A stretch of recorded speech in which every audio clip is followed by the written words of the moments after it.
I'm sitting now in my favorite restaurant here in Krati in Tokaj. It's the March 6, 2017, and the topic should be why women as managers suck so much. So my experience is I worked in many different places in many different companies, and the worst experience with female managers I got working on cruiser ships, Holland America and Cunard. So what is the difference between male and female manager? Well, first thing is I'll give you the atmosphere. When you work for the male manager, where there is no problem, there is no problem.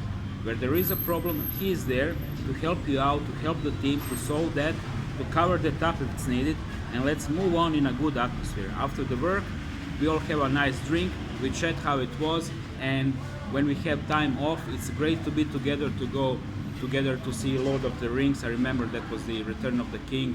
We've been watching it together in that shopping mall in what's the name of that Latin island? Puerto Rico, San Juan. Right, M16s everywhere, the National Guard everywhere to protect the tourists from mafia. That kind of climate, but nice place, nice architecture.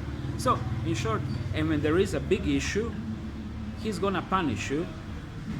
You're gonna solve it. After it's been solved, he knows that you're not gonna do it together again because it was actually a mistake for real. And then you move on. It's not something that he's gonna remember that again and again and again, and attack you with that as a female. So with the females, it's like this: where there is no problem, there is always aura of there is an issue. When there is the smallest issue, she's gonna use that to attack you severely, even to give you written warning. Okay? And when there is a real problem, she's gonna use that to nail you completely. And the reasons are very simple. She feels insecure all the time. Why? Well, let's start first from the physical part. When you work on a ship, and I was working as a photographer, videographer, you have to carry lots of things inside. Don't forget, we make like $50,000-$60,000 per cruise. That is like 7 days or 10 days. So we have to sell lots of pictures.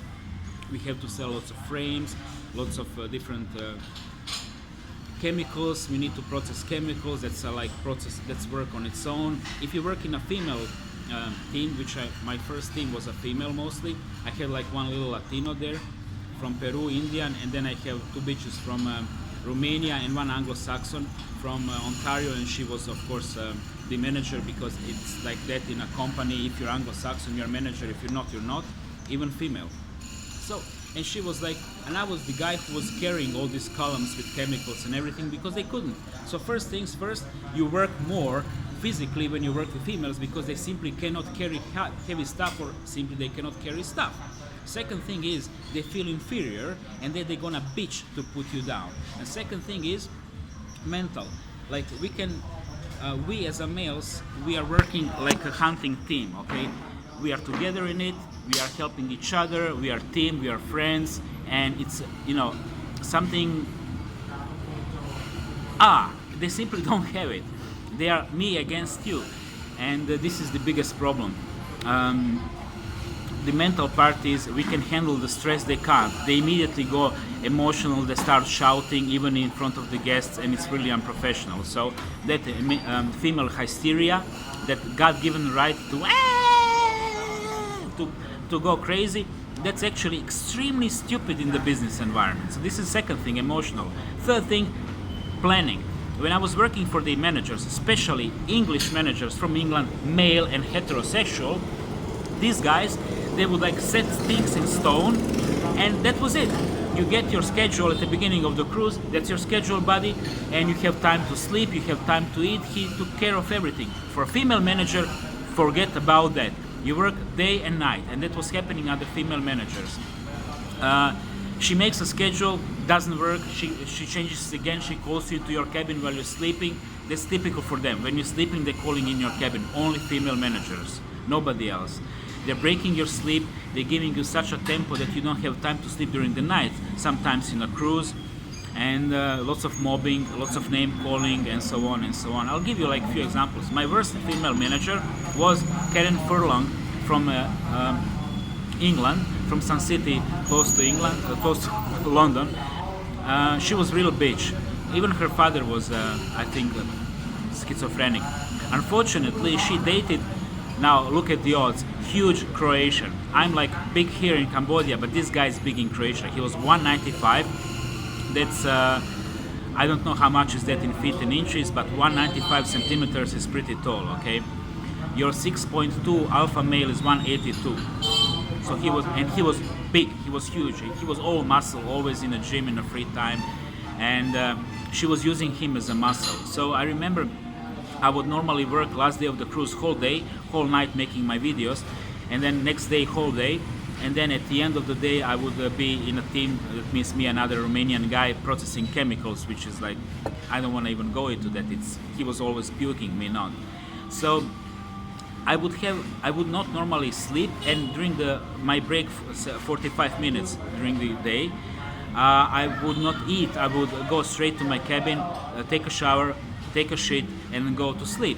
And she would normally call me, and I remember once she called me to help Maxwell, the Indian guy, to help with that much garbage, to get from the garbage bin into the garbage area, that much garbage. She called me. It's just one example. So female managers, when it comes to the management, female and manager doesn't work.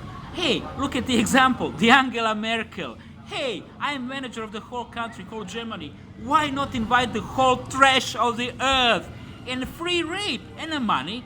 And this is exactly female manager. So I'll tell you one thing. You call it racist, you call it sexist, you call it bigotry, however you call it. I call it my fucking life.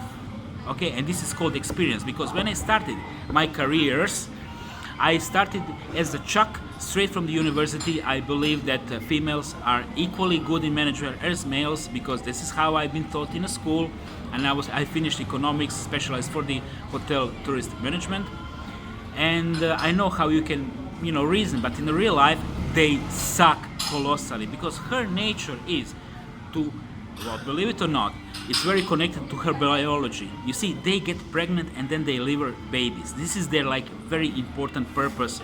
And so their purpose is to be with that babies in a house, taking care of the family, because without a family there is no nation, there is no civilization. Once you get her out of her natural role into the business arena, because simply reptiles want it, and this is how they simply fucked up completely family structure and brought us mortality instead of natality, then you have something which is kind of like uranium, unstable element, which is not really working very well. They work very well in positions like nurses, like teachers in primary schools, and other little technical positions. They can be waiters, but even that is too much. When you put them in like management position, she's gonna first feel incredibly insecure towards every other man around, and then she's gonna start mobbing and bullying them. And this is something what absolutely everybody noticed, that tendency for bullying and creating problems in a team and using power against workers, precisely because she feels inadequate. Nobody needs to say anything. Her actions and her emotions are speaking very clear. Well, thank you for watching, and if you're female, if you disagree, well, who gives a shit?